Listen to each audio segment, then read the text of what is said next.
지난주 헬기가 몇 번 떴는지 아세요? 5번입니다. 5번. 그때마다 돈이... 아유, 그러게나 말입니다. 꼭 남의 일처럼 말씀하십니다. 예? 제가요? 나만 심각한 거예요? 백강 헬기 저대로 두면 안 되잖아요. 헬기 한 번 띄우는데 나오는 비용 얼마냐고요? 네. 알고 이야기하는 거예요? 네, 방금 잡았어요. 500만 원. 오? 맞아요? 네. 500에서 1000만 원 정도가 소요된다고 하네요. 어떻게 생각하세요? 그만한 가치. 그렇죠. 가치는 당연히 그런 상황이 되면 띄워서라도 살리는 게 중요하죠. 이제 헬기 때문에 손해를 보니까 스트레스 받아 하고 이거를 나쁜 의사처럼 연출을 했는데, 그렇게 헬기를 띄워서 환자를 살리면 병원이 그거를 손해보는 구조, 이게 잘못된 거죠.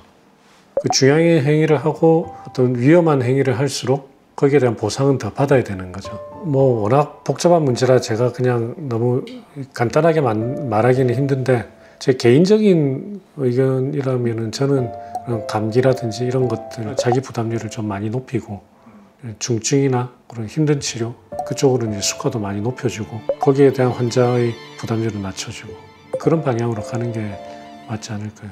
그런 정책은 또 대다수의 국민들하고 또 연관이 되니까, 또 한 사람 한 사람이 다 정치하는 입장에서는 표잖아요. 쉽게 잘 못 바꾸는 것 같아요. 뭔가 정책이랑 이렇게 연결이 돼 있는 건가요? 그렇죠. 정책하고 바로 연결이 되는 겁니다. 의료를 위한 자원의 배분도 마찬가지인 거예요.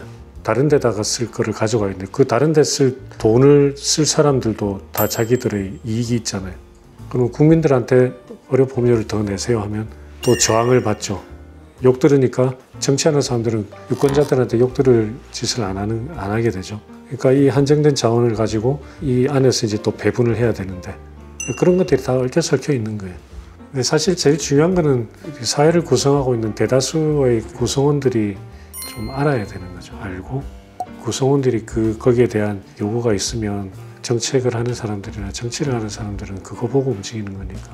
사람들이 알아야겠네요. 사람들이 알고 거기에 동의를 하면 되죠. 그 과정을 입학부에서 네, 우리가 뭐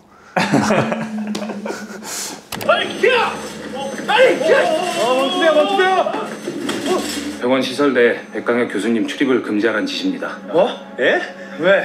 그 병원 내규상 의료 과실이 의심되는 의료진은 모든 의료 행위가 중단됩니다. 아니 뭐 달리는 구급차 안에서 수술을 했다나 봐. 근데 보호자가 어떻게 알았는지 무리한 처치를 강요한 것이 아니냐, 고소고발도 불수하겠대. 실제로 저렇게 하는 경우가 있어요. 실제로? 네. 그러니까 뭐 의료 과실 의심된다고 해서 뭐 저렇게 하는 건 아니고, 특정 교수가 계속 뭐 예를 들어 사고를 친다. 내부에서는 알잖아요. 저 교수 계속 수술하면은 안 되겠다. 극단적으로 이야기해서 그런 이제 판단이 선다 그러면 내부적으로 그 교수의 임상 진료 권한을 제한할 수 있습니다. 지금 아마 그런 식으로 한 것 같아요.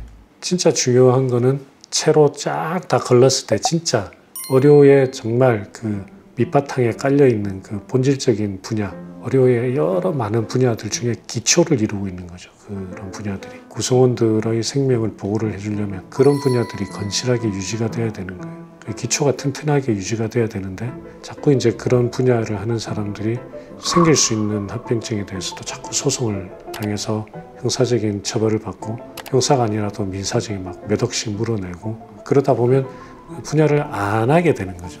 지금 하고 있는 사람도 떠날 수가 있지만, 제일 큰 문제는 그거를 선택할지 말지 고민하는 의사들이 그걸 선택을 안 한다는 이야기.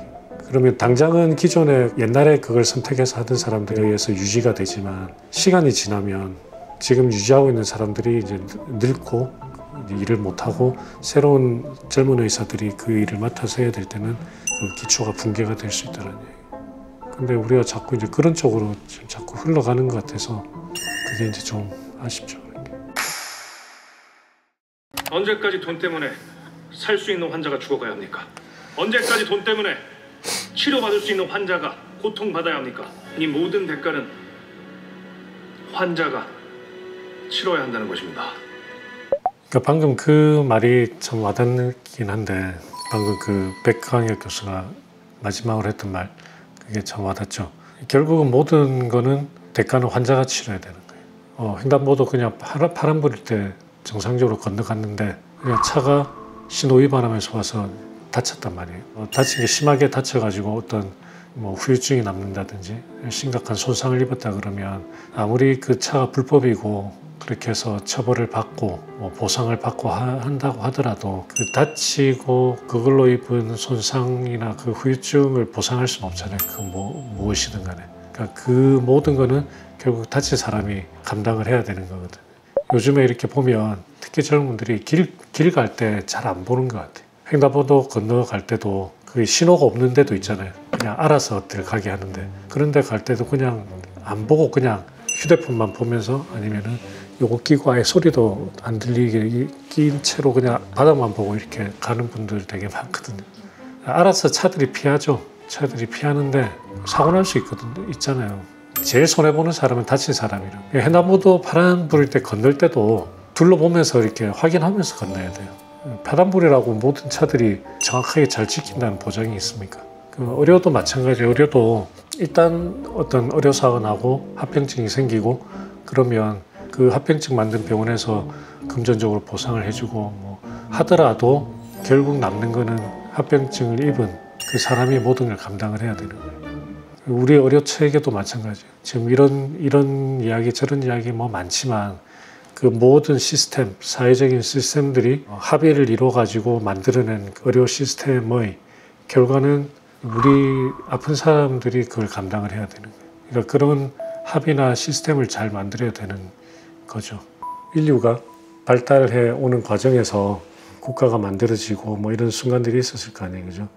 토마스 홉스가 인간은 만인에 대한 만인의 투쟁, 그러니까 그냥 자원은 유한하니까 그거 서로 가진 거 뺏고 이런 아수라판이 되니 믿을 만한 누구한텐가 권력을 주고 아수라판을 잘 컨트롤 해주기를 원하는 그런 관점에서 생긴 게 이제 정치 체제잖아요.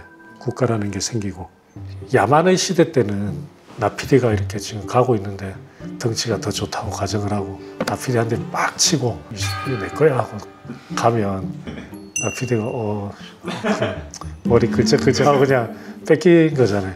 그런 것들은 이제 국가가 생기고 규율이 생기고 하면서 그런 사람들을 잡아놓고 벌을 주고 하면서 우리가 그런 규범 속에서 살아가는 건데 아무리 그게 있더라도 결국은 당한 사람이 모든 걸 결국은 감당은 해야 되니까 그런 규율이나 어떤 법이나 이런 것들이 미치는 게 굉장히 제한적이거든요. 자기가 조심하고 하는 수밖에 없어요. 어디까지나 환자를 위해서. 저요? 아니 그 말을 김동석 씨 앞에서도 할 수 있어요? 이 새끼가 누군데? 이름도 몰라? 그러니까 누구냐고? 김동석 내 아들이야. 기억에 나는 환자 이름. 박사님 사실 글로벌하게 환자분들을 보시잖아요. 환자 이름 기억나는 분들은 많은데 이야기하면 안 되잖아요. 실제 상황을 네네. 그 당사자한테 직접 들었었는데 환자분이 성이 조고 이름이 까치였어요. 환자분 외래에서 부를 때 누구님 부르잖아요. 근처에 없었나 봐요. 그래서 그 간호사 분이 복도를 계속 다니면서 조까치님 이렇게 계속 불렀다는 그 현장에서 들었던 의사가 저한테 이야기를 해줬다. 근데 그분이 뭐 웃기자고 이렇게 하는 소리일 수도 있잖아요. 아니에요. 실제 그 이름이 그랬다니까. 손 준비 완료요. 간호사랑 보조인은 됐고 한 자리가 비네? 박 선생 가자. 가자면 가지는가? 복지부 장관이 가라 해서 갈게요 하면 끝나는 게 아니잖아요. 병원 소속인데 병원에서 지금 협조를 안 할 것 같은데.